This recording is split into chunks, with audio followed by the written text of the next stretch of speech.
Hello everyone, if you want to watch your recently watched video on TikTok again, then this video is for you. In this video, I will tell you step by step.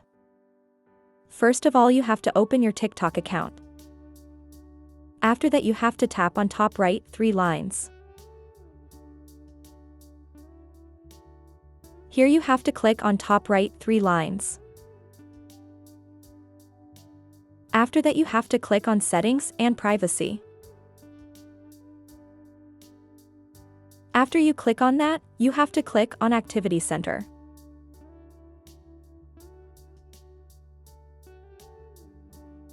Now here you will see an option on the top, Watch History, you have to click on it. When you click on Watch History, all your recently watched videos will be gone. This is a very good feature in TikTok which is not there in Instagram. In this way, you can watch your recent watched videos again in TikTok.